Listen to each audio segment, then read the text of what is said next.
A couple other pieces of information. George Zimmerman was arrested in 2005 for resisting arrest, and he was released. The charges were dropped. However, when the police asked Zimmerman on the scene, had he ever been arrested, Zimmerman said no, and the police just took him at his word and never checked his record, which would have been standard procedure for a homicide investigation. Zimmerman was never tested for intoxication, either alcohol or drugs, which is standard procedure in any homicide investigation. However, and it's really it's really to the point of being grotesque that they actually drug tested Trayvon's dead body, but not the person who shot him. George Zimmerman, as we all know, if you've been following the case at all, has claimed self-defense in this case. He pursued, and it's on tape, because he said he was following Trayvon. He pursued this kid in his car. Obviously, to get into any kind of encounter, he got out of the car because there were people who said they could hear them fighting outside their door. But because of the screams, people were afraid to go out there. There's also been, I saw on YouTube, a kid who saw the encounter and saw them fighting. So Zimmerman got out of his car under no authority whatsoever and then claimed self-defense. It makes no sense. And then we've heard a lot of talk about the stand your ground ruling in the Florida self-defense law, or justifiable use of force. I looked at the actual law in Florida, and it says justifiable use of force does not include a person who provokes an encounter with somebody. George Zimmerman obviously provoked the encounter with I'm getting my names mixed up, Trayvon Martin, because he got out of the car and pursued him. He chased him. He obviously provoked it. Now picture Trayvon. Here goes a guy who's following him. Trayvon's just walking home from the store. Somebody's following him. Somebody with no authority to ask him anything. It's none of George Zimmerman's business what he's doing. It's America. He's got a right to walk down the street, especially a street that his house is on, or the house his father is at. I guess he was visiting his father. Same difference. He's got a right to it. George Zimmerman's got a right to nothing as far as information from Trayvon. So George Zimmerman comes up to Trayvon. Doesn't Trayvon have a right to defend himself? But it seems like the cops never considered that. It seems like it was never a thought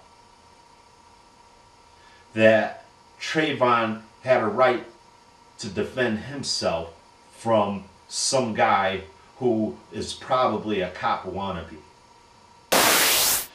So I ask you this.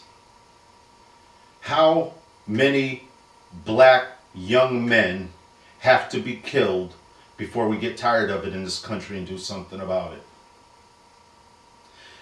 Personally, I can't see any way around George Zimmerman, at the very least,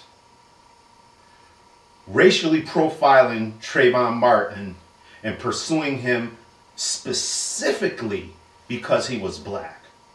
Now, there was talk originally about George Zimmerman being white and, you know, he was a racist and blah, blah, blah. Turns out that he's Hispanic, which George Zimmerman's race really doesn't matter. Could have been black. The issue still doesn't really change, because I think it's clear, and it's clear in the minds of most people who have paid attention to this case, that Trayvon was killed because he was black. And that is a travesty of justice that we have to do something about. George Zimmerman should be tried for a hate crime, and he should be prosecuted to the fullest extent of the law. The Sanford police chief, fortunately, Mr. Lee, stepped aside because he felt like his presence in the case was hindering the case, which is a good thing. The FBI has now been brought in to investigate. The U.S. Department has been brought in to investigate. There's a new state's attorney who's investigating it, and I think all these things are great because we cannot stand by and accept that a young kid could be killed for doing nothing except being black. It can't. We can't have this in our country. And one of the things that is very encouraging is that it is clear that people speaking up on the social networks like Facebook, Twitter, and whatnot, and all the protests that have taken place has provoked Sanford, Florida to do the right thing. And so that's a great thing.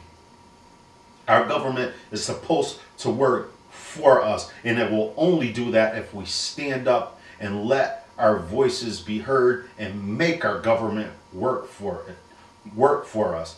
Our voices make all the difference in the world, so please stay involved.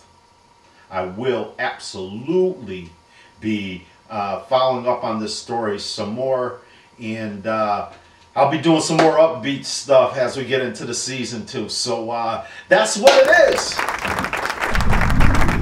Well, here we are at the end of the first show of my new season. I really appreciate you folks for tuning in. And if you know what I do at the end of every show. Gotta get my little shot going on. It's a little bit early in the day that I'm recording this, but I gotta keep it real. Word up. If you have any questions, any suggestions for the show, please hit me up. Blam! KLHOUD1 at Comcast.net. If you give me a comment, I'll be glad to read it on the air as long as you keep it clean. You don't have to agree with me. I welcome all comments and commentary and whatnot. Please hit me up. I would love to have you folks be part of the show. Today, I'm going to do a shot of Old Granddad 114. This is hardcore. This is a nice Kentucky bourbon. Lovely, lovely, lovely. I'm going to do a little bit of that. I'm not going to go too heavy because it is a little early. So, you know what it is. May I live to be 100 years. May you live to be 100 years in a day.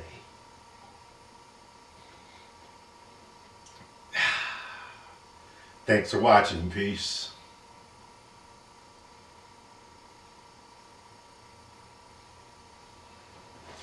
You already know.